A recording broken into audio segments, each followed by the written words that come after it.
This is the Pastor's Coach with award-winning, best-selling author, Dr. Dave Williams. Encouragement and guidance for today's pastor. And now, here's Dave.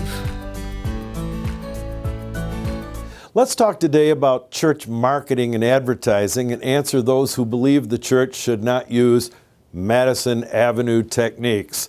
But what does God think about marketing and advertising? In Mark 1, verses 1 to 8, we find John the Baptist advertising the coming of Messiah. The ancient prophets all advertised coming events, including the arrival of the long-awaited Messiah. Jesus himself said, "Men don't light a candle and then put it under a bushel, but on a candlestick, and it gives light to all that are in the house." And the psalmist wrote, "The heavens declare the glory of the Lord, and the firmament shows his handiwork." You might say the heavens advertise for God. No matter how good your product is, you have to let others know about it. Whether it's a church service, a missions event, special event, banquet, whatever. Suppose we decide to have a church conference and then not let anybody know about it because we didn't want to use Madison Avenue techniques. I used to hear that from some of the older ministers when I was just a young pastor. They'd say, "Oh, I'd never use those Madison Avenue techniques." Well, I happen to believe that God created the concept of advertising, and Madison Avenue stole the techniques from God. God didn't steal them from Madison Avenue. God creates, Satan perverts. The word publish, proclaim, preach, and prophesy all have their roots in the same word as advertising.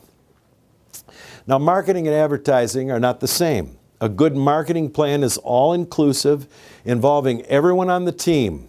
It's designed to create a desirable image or concept of your church in the minds of the community.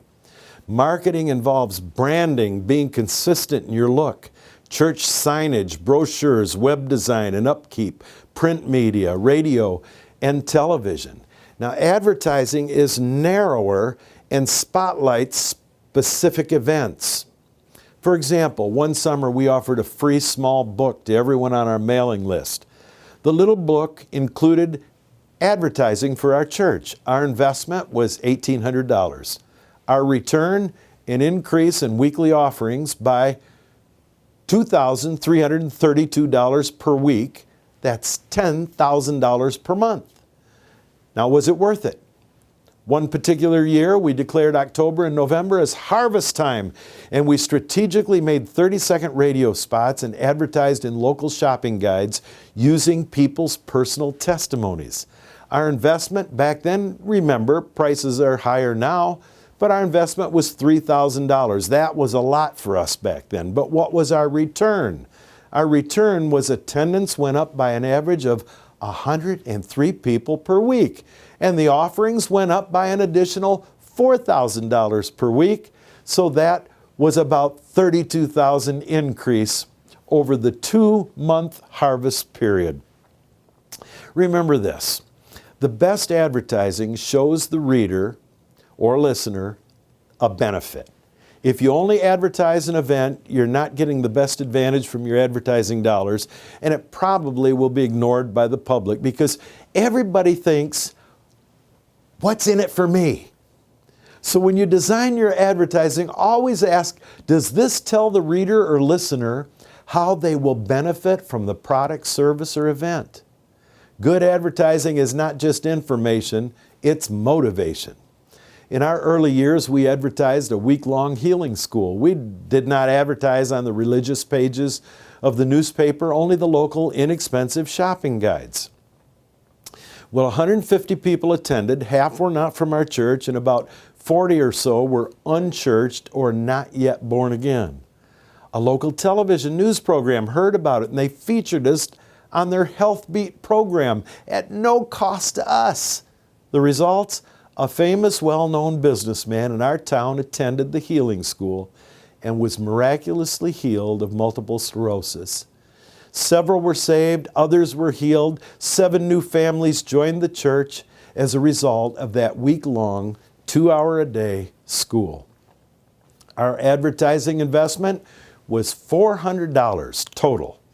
and our offerings went up by over $100 a week. I found the best advertising is to provide your members with brochures and literature to hand out to their friends. 80% will come to an event because of a friend or a family member invited them. So make sure the lion's share of your advertising budget goes to providing your members with handouts, videos, and other advertising tools. The next best method, I believe, is direct mail marketing and web marketing. We still need to do both, print and digital. We have the web generation and the print generation to reach. Some of today's social media can take your event viral, and it's all free advertising. The more you advertise a good product, the more it'll work in your favor. The more you advertise a bad product, the more damages you incur. In other words, if you advertise a friendly church, you better be super friendly, or the advertising will damage you more than help you. That's why everyone should be on board for the church marketing and advertising campaign. Let me recommend for you 3 books I often recommend to pastors. One is Church Marketing 101 by Richard Reesing. The second one, and these next 2 that I list are not Christian publications, but you're going to get a lot of value by reading them. Purple Cow by Seth Godin. And the third one I want to recommend is Differentiate or Die by Jack Trout and Al Riles. If Jesus had a forerunner, you need one too, and that forerunner is called advertising. Now get ready for the shock. I believe a church marketing budget, which includes advertising and communication, should be between 10 and 12% of your entire budget.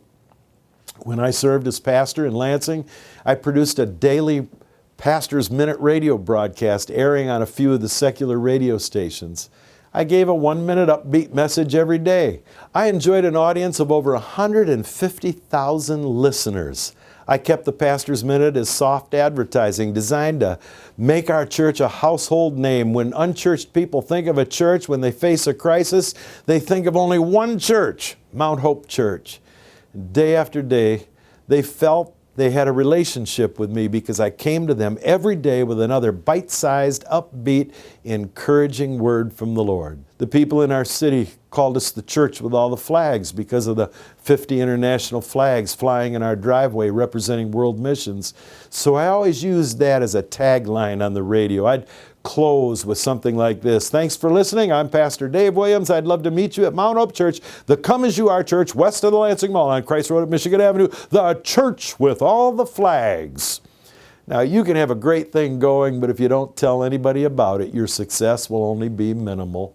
I'm Dave Williams with the Pastor's Coach Update. Don't light a light and then hide it under a basket. Let your light shine for Jesus. And thanks for joining me today. Dave Williams is the award-winning author of the book and course, The Art of Pace-Setting Leadership. For more pastoral and leadership resources, visit us at davewilliams.com. We look forward to hearing from you, and be sure to join us for the next Pastor's Coach Update.